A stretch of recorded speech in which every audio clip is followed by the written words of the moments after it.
शाहाब चिश्ती और हम पढ़े हैं पॉलिटिकल साइंस यानी कि इल्म सियासियात। और आज के लेक्चर में हम पढ़ेंगे कि फेडरेशन क्या होता है, कॉन्फेडरेशन क्या होता है और यूनिटरी फॉर्म ऑफ गवर्नमेंट क्या होता है। ये डिफरेंट 3 सिस्टम ऑफ गवर्निंग है।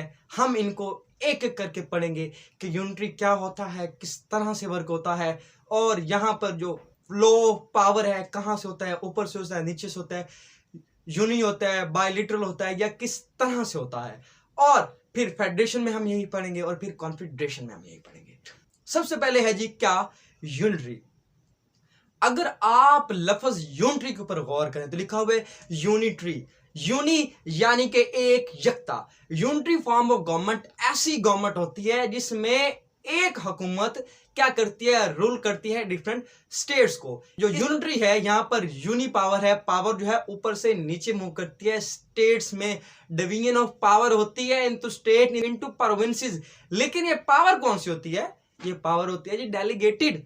हम तो कह रहे हैं सेंटर के पास पावर है और हम स्टेट्स को भी दे रहे हैं। जी हाँ, हम स्टेट्स को, प्रोविंस को ताकत दे रहे हैं, पावर दे रहे हैं, लेकिन प्रोविंशियल ऑटोनॉमी नहीं दे रहे। हम उनको क्या दे रहे हैं? डेलीगेटेड पावर दे रहे हैं कि जब भी हमारा दिल करे तो हम इन पावर्स को उठा ले, निकाल ले।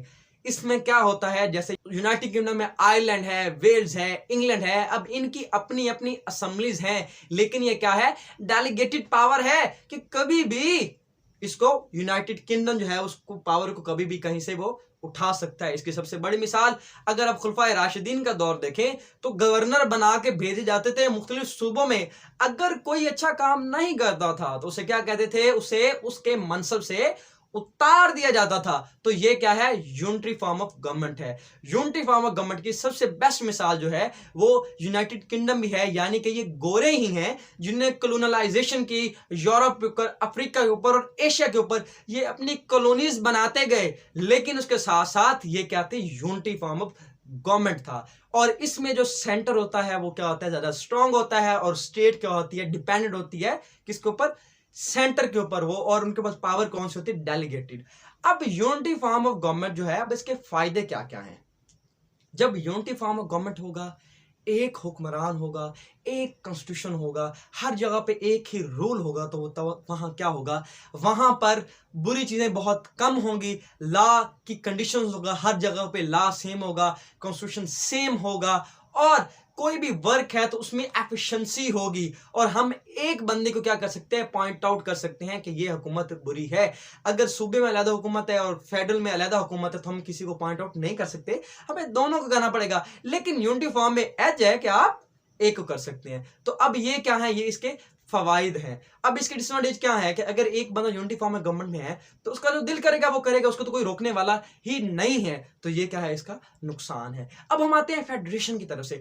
फेडरेशन से मुराद ये है कि डिफरेंट जो स्टेट हैं वो ऑर्गेनाइज होती हैं और डिफरेंट स्टेट या डिफरेंट प्रोविंसेस मिलती हैं और मिलकर वो क्या बना देती हैं? एक स्टेट बना देते हैं। Different provinces combine to form a state. तो जब वो स्टेट बन गई तो उससे क्या कहते हैं जी? हम फेडरेशन कहते हैं या फेडरल गवर्नमेंट कहते हैं कि जब मुख्तलिफ सूबे, मुख्तलिफ रियासतें मिलें और एक यूनिट बना दे, उस यूनिट को हम क्या कहते हैं? फेडरेशन। जैसे कि पाकिस्तान जो है वो एक फेडरेशन है। इस्लामाबाद हमारा फेडरल है और इसे कैपिटल भी कहा जाता है। अब उसके प्रोविंसेस हैं पंजाब, सिंध, बलोचिस्तान और सरहद है गिलगित बल्तिस्तान भी। अब ये इसके फेडरेशंस हैं। हुकूमत जो है वो सेंटर में है, वो उसके पास पावर है लेकिन डेलीगेटेड पावर नहीं है। वो कभी किसी सूबे से उसकी पावर छीन नहीं सकती। अब यहां पर जो मेन काम होता है जैसे डिफेंस है या जो बड़े बड़े काम है, फॉरेन पॉलिसी है, वो सारी कौन बनाता है? वो सेंटर ही बनाता है, फेडरेशन ही बनाती है, फेडरल गवर्नमेंट ही बनाती है। कभी ये हुआ है कि पंजाब गवर्नमेंट में किसी मुल्क के साथ कोई एग्रीमेंट कर दिया without the permission of the federal? नहीं, बिल्कुल नहीं।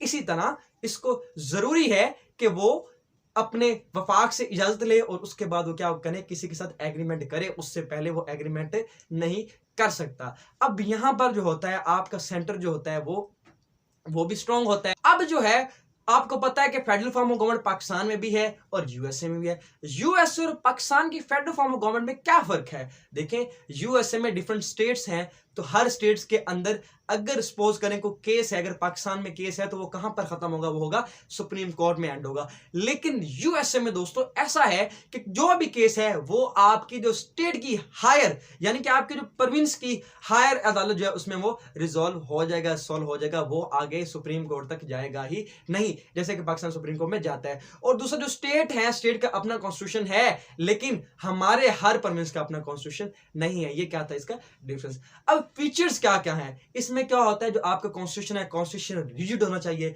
और कॉन्स्टिट्यूशन की कमांड होनी चाहिए, कॉन्स्टिट्यूशन एज अ गार्डियन होना चाहिए और लोगों में हार्मनी होना चाहिए। अब इसके एडवांटेजेस क्या क्या हैं, जब हम फेडरल फॉर्म ऑफ गवर्नमेंट करेंगे तो लोगों में क्या होगी, यूनिटी पैदा होगी, कल्चर जो है आपका कल्चर प्रमोट होगा, कल्चर आपके एक होता जाएगा, आपकी कल्चर हार्मनी होगी। और आप जब ज्यादा लोग मिलेंगे, ज्यादा नस्लें मिलेंगी, ज्यादा लोग मिलेंगे तो आप प्रोग्रेस ज्यादा कर सकेंगे और आप मुख्तलिफ लोगों को अपने साथ मिला सकते हैं।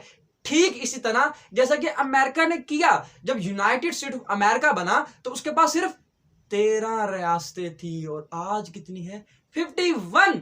जी हां, 51 रियासतें हैं आज। वो किस लिए हैं कि उसने क्या किया, जहां जहां गया उसने अपने फेडर्स बनाता गया, स्टेट्स बनाता गया और उसको फेडर के साथ कंबाइन किया। तो अब ये था फेडरेशन। अब आते हैं कॉन्फेडरेशन। देखें, फेडरेशन से आया कॉन्फेडरेशन। जब मुख्तलिफ नेशंस, जब मुख्तलिफ गवर्नमेंट्स या पीपल कंबाइन करते हैं एक काज के लिए, एक वजह, एक अफेक्ट या एक उनका मोटिव होता है, तो उसको हम क्या कहते हैं, कॉमन इंटरेस्ट के लिए करते हैं, तो वो क्या है, कॉन्फेडरेशन है। और यहां पावर मूव करती है अपर से नीचे। यहां पर जो सेंटर है वो वीक होता है, जो स्टेट है या गवर्नमेंट है वो क्या होती है, वो ज्यादा पावरफुल होती हैं और वो सॉवरन होती हैं। जैसे अगर आप देखें यूरोपियन यूनियन है, यूनाइटेड नेशन है, यूरोपियन यूनियन की आप मिसाल ले लें तो जितनी भी उसके अंदर स्टेट्स हैं वो सारी सॉवरन है, सेंटर के पास पावर है, लेकिन इतनी पावर नहीं है जितनी हमारी स्टेट्स के पास है, क्योंकि वो सॉवरन है। तो ये क्या है, कॉन्फेडरेशन। कॉन्फेडरेशन में आपका एक काज होता है, एक चीज के लिए आप कौमें मिलती हैं और वो एक काज को कंप्लीट करते हैं। अगर हम बेसिकली छोटे छोटे डिफरेंस देख लें फेडरेशन और कॉन्फेडरेशन में, तो 2-3 बनेंगे। फेडरेशन में ये होता है कि आपके जो प्रोविंसेस हैं, जो आपके स्टेट्स हैं, वो क्या सॉवरन नहीं होती और सेंटर के पास पावर होती है। और अगर आप इधर देखें, अगर आप कॉन्फेडरेशन में जाएं तो जो आपका सेंटर है उसके पावर नहीं होती और स्टेट्स क्या होती हैं, सॉवरन होती हैं। यहां पर डिफरेंट सूबे स्टेट्स मिलकर एक बनाती हैं, जबकि वहां पर जाके डिफरेंट जो हुकूमतें हैं, रियासतें हैं या जो मुख्तलिफ लोग हैं वो मिलकर कॉन्फेडरेशन बनाती हैं। तो आज के लेक्चर में हमने पढ़ा कि यूनिटी फॉर्म ऑफ गवर्नमेंट क्या है, उसकी फ्लो ऑफ पावर क्या है, यूनी है। फिर उसके बाद हमने पढ़ा कि इसके एडवांटेजेस क्या हैं, फिर हमने पढ़ा डिसएडवांटेजेस क्या हैं और इसकी मिसालें हैं, तुर्की है, सऊदीया है और प्रिमिटिव मुस्लिम जो हमारे स्टेट्स थी वो थी। अब अगर आप आते हैं फेडरेशन में तो हमने पढ़ा कि फ्लो ऑफ पावर क्या है, बाइकैमरल यानी कि 2 चीज़ों में डिवाइड है, एक क्या है आपके फेडरल में डिवाइड है, दूसरी क्या है आपके स्टेट में डिवाइड है। फिर फेडरल का अलग काम है और स्टेट का अलग काम है। फिर हमने पढ़ा कि इसके फीचर्स क्या क्या हैं, फिर हमने पढ़ा कि इसके एडवांटेजेस क्या हैं और एंड में हमने पढ़ा कि इसकी एग्जांपल्स क्या क्या हैं, पाकिस्तान और यूएसए, और पाकिस्तान और यूएसए के जो फेडरेशन है उसमें फर्क क्या है। फिर एंड में हमने पढ़ा कि कॉन्फेडरेशन क्या है, फ्लो ऑफ पावर ऊपर से नीचे किस तरह से होती है, किस तरह जो रियासतें हैं वो सॉवरन होती हैं और सेंटर के पास पावर कम होती है। और इसके साथ ही ये लेक्चर खत्म हुआ। मिलते हैं अगले लेक्चर में। वस्सलाम।